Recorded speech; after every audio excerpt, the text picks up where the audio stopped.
Hello everyone, welcome to our academic podcast where we will talk about international business and some global aspects. In this episode, we will talk about a topic that's been widely discussed, nearshoring. We will share various data and some statistics about the importance of nearshoring in Mexico for the economic of this country and international trade. We will share why is it important, and obviously we will share our opinion.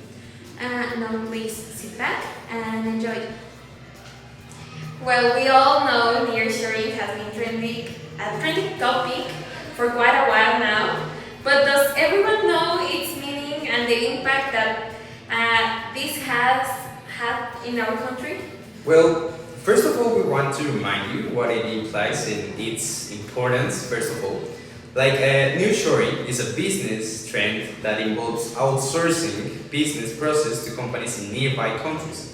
Over the years, nearshoring to Mexico has become an opportunity to become increasingly popular among companies in the United States, and also it has decreased lead times where we will basically increase the efficiency. Yeah. So it has improved efficiency.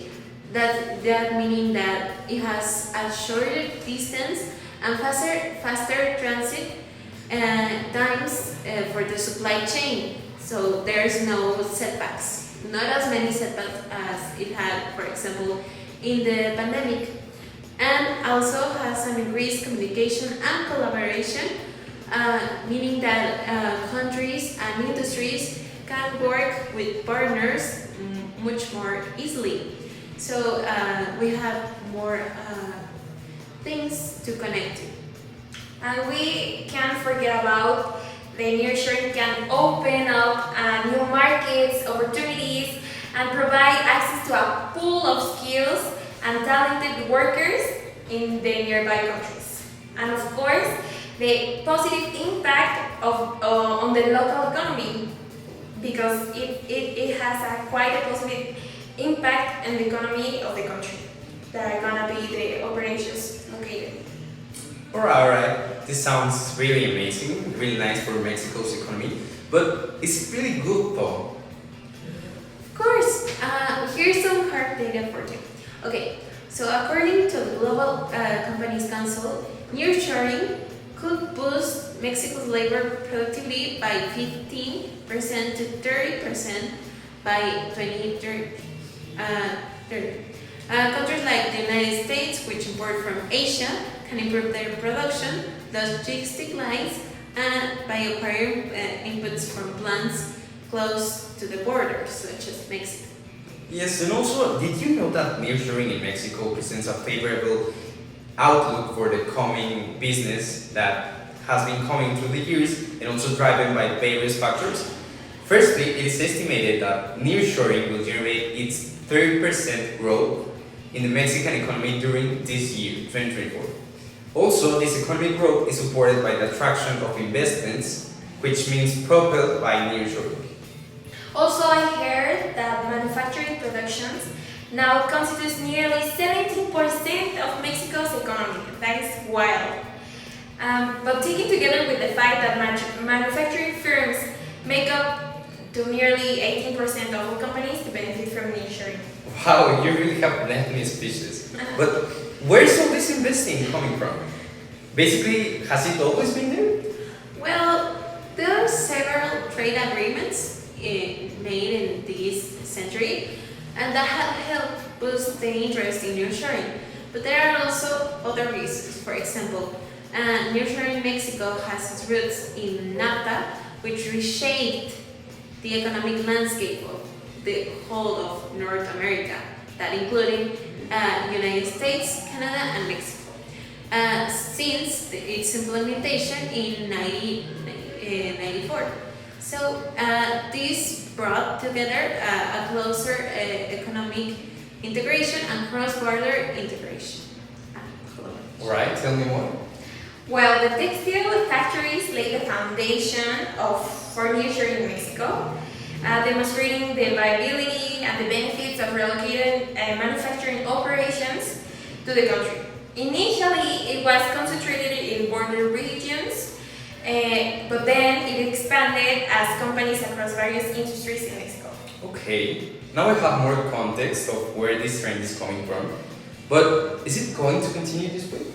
Well, let me tell you something. There are excellent news because it's quite positive for 2024 to remain the nearshoring a major trend in the upcoming years also. With benefits for both the Mexican economy and companies relocating their operations.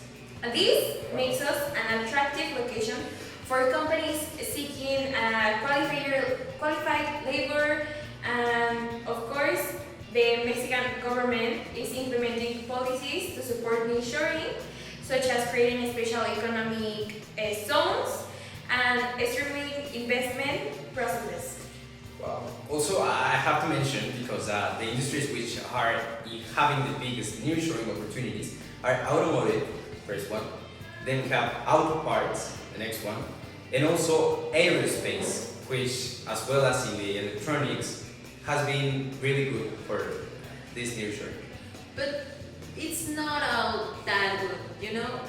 There's also some essential cons that we need to tell as well, because not everything it has to be good. So, despite being close to the United States, understanding and adapting to Mexican business practices, because we have quite a different method of working, it's crucial. Well, understanding these cultural differences and how we work, may pose a challenge to the nearshoring element. So also infrastructure may not be as developed in that country as where the main plant is located. So if we have a developing country, it might not have the technology to take up the challenge. Yes, and also, as we mentioned earlier, basically companies opting to nearshoring in Mexico will create job opportunities for this country, which means very good news, as you know. Yeah. There's also some strengthening that is happening in other countries, like this labor market, and that's why in the Mexican government is implementing measures to boost nearshoring. I don't know if you knew it, but it is happening. And also, this is happening especially in economic zones, like making a good environment for crime, investment, and economic development. Now, we hope this economic boost is not limited as it is today, and not only for these major cities, if not also to offer opportunities for regional development for these industries. Now, we want to thank you all for watching and listening, especially to this podcast. Hope that everything is good. And now we want to tell you something like. Yes, keep in mind that to be an expert, you always have to search for more information. So please, if you are more interested in this topic, you can go and check it out online. Keep in mind to be an expert and always search for business. Thank you. Thank you. Thank you.